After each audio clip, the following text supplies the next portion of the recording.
اعوذ باللہ من الشیطان الرجیم، بسم اللہ الرحمن الرحیم۔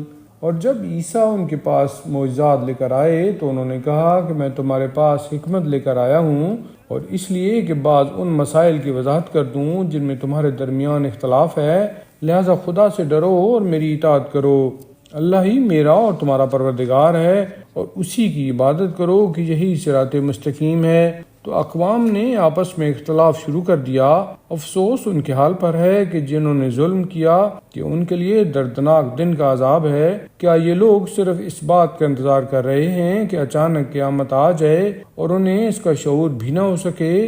آج کے دن صاحبان تقوی کے علاوہ تمام دوست ایک دوسرے کے دشمن ہو جائیں گے۔ میرے بندو، آج تمہارے لیے نہ خوف ہے اور نہ تم پر حزن و ملال طاری ہوگا۔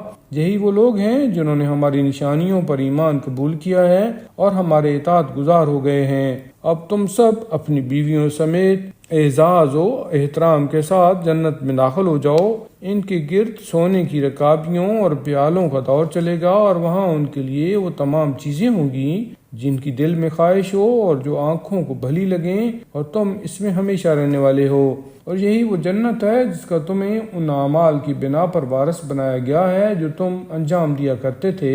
اس میں تمہارے لیے بہت سے میوے ہیں جن میں سے تم کھاؤ گے۔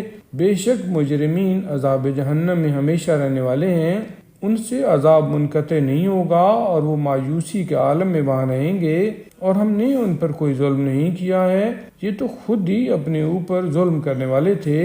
اور وہ آواز دیں گے کہ اے مالک، اگر تمہارا پروردگار ہمیں موت دے دے تو بہت اچھا ہو۔ تو جواب ملے گا کہ تم اب یہیں رہنے والے ہو، یقیناً ہم تمہارے پاس حق لے کر آئے، لیکن تمہاری اکثریت حق کو ناپسند کرنے والی ہے۔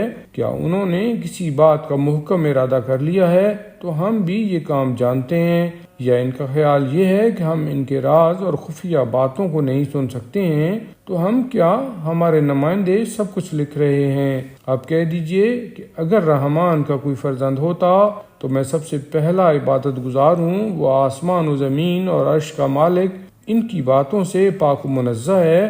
انہیں ان کے حال پر چھوڑ دیجئے، باتیں بناتے رہیں اور کھیل تماشے میں لگے رہیں، یہاں تک کہ اس دن کا سامنا کریں جس کا وعدہ دیا جا رہا ہے۔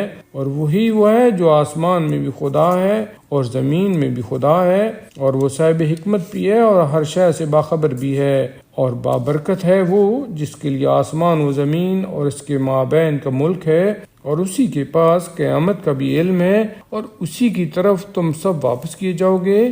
اور اس کے علاوہ جنہیں یہ لوگ پکارتے ہیں وہ سفارش کا بھی اختیار نہیں رکھتے ہیں، مگر وہ جو سمجھ بوجھ کر حق کی گواہی دینے والے ہیں۔ اور اگر آپ ان سے سوال کریں گے کہ خود ان کا خالق کون ہے تو کہیں گے کہ اللہ۔ تو پھر یہ کدھر بہہ کے جا رہے ہیں؟ اور اسی کو اس قول کا بھی علم ہے کہ خدایا یہ وہ قوم ہے جو ایمان لانے والی نہیں ہے، لہذا ان سے منہ موڑ لیجئے اور سلامتی کا پیغام دے دیجئے، پھر ان قریب انہیں سب کچھ معلوم ہو جائے گا۔